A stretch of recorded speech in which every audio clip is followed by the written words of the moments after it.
Hardik Pandya, captain of the Mumbai Indians. Big round of applause, ladies and gentlemen. Behave. IPL में IPL kids द्वारा troll होने से लेकर अपनी wife के साथ डिवोर्स होने तक, जहां आज की डेट में लोग टी20 वर्ल्ड कप के लास्ट ओवर की वाहवाही करते नहीं थकते, वही लोग 2019 में हार्दिक को टीम इंडिया में खेलते हुए तक नहीं देखना चाहते थे। इन्होंने अपनी लाइफ में बहुत कुछ सहा है, तो आइए जानते हैं हार्दिक पांड्या की इस मुश्किल और उतार चढ़ाव भरी जर्नी को। Ladies and gentlemen, this is your captain speaking, this is your captain Hardik Pandya.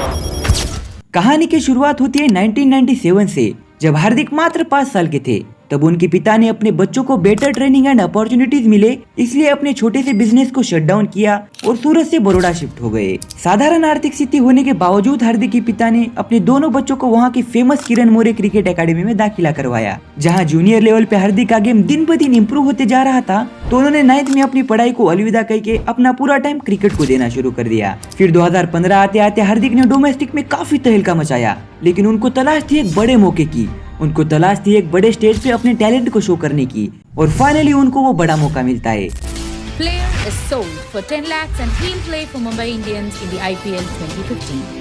2015 के आईपीएल में हार्दिक ने आरसीबी के खिलाफ अपना डेब्यू किया और 6 गेंदों में 16 रनों की ताबड़तोड़ पारी खेली। फिर 2016 में हार्दिक ने ऑस्ट्रेलिया के खिलाफ अपना इंटरनेशनल डेब्यू किया और जल्द ही ओडीआई एंड टेस्ट में भी अपनी जगह बना ली।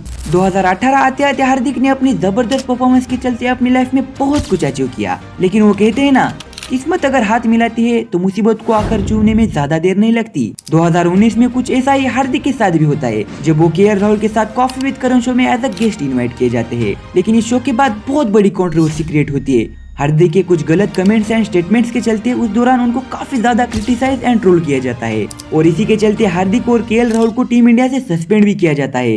लेकिन कुछ ही दिनों बाद हार्दिक अपोलोजाइज करते हैं और टीम इंडिया में वापसी भी करते हैं। इन सब चीजों से हार्दिक उभरे ही थे कि उन्हें फिर से एक बड़ी बैक इंजरी हो जाती है, और सर्जरी करने की वजह से उन्हें 12 से 14 महीने क्रिकेट से दूर रहना पड़ता है। लेकिन हार्दिक फिर से धीरे धीरे अपना कमबैक तो करते हैं, बट वो अपनी बैक की वजह से बॉलिंग से उतना कंट्रीब्यूट नहीं कर पाते। लेकिन 2022 में कुछ ऐसा होता है जिससे लोगों को लगने लगता है कि हार्दिक अब फिनिश हो चुके हैं। सालों से मुंबई इंडियंस की बैकबोन रह चुके हार्दिक पांड्या को मुंबई ने फिटनेस और उनके खराब फॉर्म का कारण बताकर अपनी टीम से रिलीज कर दिया। लेकिन किस्मत को तो कुछ और ही मंजूर था। हार्दिक को गुजरात टाइटंस के द्वारा खरीद लिया जाता है और तो और उनको कैप्टनसी भी सौंपी जाती है। बस फिर क्या था, हार्दिक ने अपनी जबरदस्त कैप्टनसी स्किल्स और ऑलराउंडर परफॉर्मेंस की बदौलत अपनी टीम को फाइनल्स तक पहुंचाया और फाइनल में राजस्थान रॉयल्स के खिलाफ 30 बॉलों में 34 रन बनाए एंड 3 विकेट भी चटका ली। इसी के चलते वो प्लेयर ऑफ द मैच भी बने और गुजरात टाइटंस ने अपने डेब्यू सीजन में ही आईपीएल का खिताब अपने नाम कर लिया। आईपीएल के साथ साथ उन्होंने इंटरनेशनल्स में भी शानदार प्रदर्शन किया, और जब भी टीम इंडिया को हार्दिक की जरूरत थी तब उन्होंने अपनी जबरदस्त परफॉर्मेंस की बदौलत टीम इंडिया को मुश्किल सिचुएशन से बाहर निकाला। लेकिन हार्दिक यहीं पर नहीं रुके, उन्होंने 2023 में फिर से अपनी टीम गुजरात टाइटंस को फाइनल्स तक पहुंचाया। बट अनफॉर्चुनेटली गुजरात फाइनल्स में तो हार जाती है, बट फैंस की तरफ से उनको काफी प्यार मिलता है।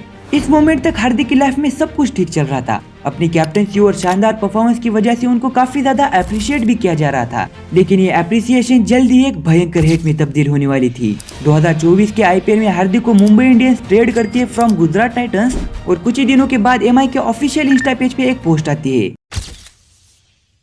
इस मोमेंट के बाद हार्दिक को मल्टीपल साइड से हेट मिलना शुरू हो जाता है। हार्दिक पांड्या त्याची अवकात तरी आहे काय भोसडीची? जब पांड्या ग्राउंड में एंटर करते तब उनको क्राउड द्वारा ट्रोल एंड बू किया जाता, और इसी ट्रोलिंग का नतीजा सीधा उनकी मेंटल हेल्थ एंड परफॉर्मेंस पे साफ साफ नजर आ रहा था। और एक बार फिर से ऐसे लगने लगता है कि हार्दिक अब खत्म हो चुके हैं। लेकिन इतना सब कुछ होने के बाद, इतना हेट एंड ट्रोल से गुजरने के बाद, इतना क्रिटिसिज्म झेलने के बाद भी हार्दिक एक बार फिर से खुद को संभालते हैं और 2024 के टी20 वर्ल्ड कप में जबरदस्त कमबैक करते हैं। इस पूरे टूर्नामेंट में हार्दिक ने अपना रोल बखूबी निभाया, और फाइनली वो दिन आता है जब बारबाडोस में इंडिया वर्सेस साउथ अफ्रीका का फाइनल मैच खेला जाने वाला था। टॉस जीतकर पहले बैटिंग करने उतरी टीम इंडिया ने साउथ अफ्रीका को 176 रनों का टारगेट दिया। चेज करने उतरी साउथ अफ्रीका की टीम काफी तेजी के साथ रन बना रही थी। खासकर हेनरी क्लासन काफी अग्रेसिव अप्रोच के साथ बैटिंग कर रहे थे, लेकिन हार्दिक ने 17वीं ओवर की पहली ही गेंद पर क्लासन को पवेलियन का रास्ता दिखाया। फिर लास्ट ओवर में साउथ अफ्रीका को जीतने के लिए 6 गेंदों में 16 रनों की जरूरत थी, और एक बार फिर से रोहित शर्मा ने गेंद को हार्दिक के हाथों में सौंप दिया। अपनी लास्ट ओवर की पहली ही गेंद पर हार्दिक ने डेविड मिलर को चलता किया और मैच को पूरी तरीके से अपने नाम कर लिया, और इंडिया को 17 सालों के लंबे इंतजार के बाद टी20 वर्ल्ड कप में जीत दिलाई। पूरे देश भर में हार्दिक को काफी ज्यादा अप्रिशिएट किया जा रहा था। और उनको काफी ज्यादा प्यार भी मिल रहा था। लेकिन हार्दिक जिससे प्यार करते वो उनको छोड़कर चले जाते हैं। नताशा और हार्दिक का डिवोर्स हो जाता है। बट इन सब चीजों के बीच एक गौर करने वाली बात थी। जो लोग हार्दिक को आईपीएल के दौरान ट्रोल एंड क्रिटिसाइज कर रहे थे, आज वही लोग हार्दिक को सर आंखों पर बिठा रहे थे। और यही एक बड़ी प्लेयर की निशानी होती है। आप चाहे उसे कितना भी हेट करो, लेकिन वो आपको अपनी परफॉर्मेंस से एक ना एक दिन दीवाना जरूर बना देता है।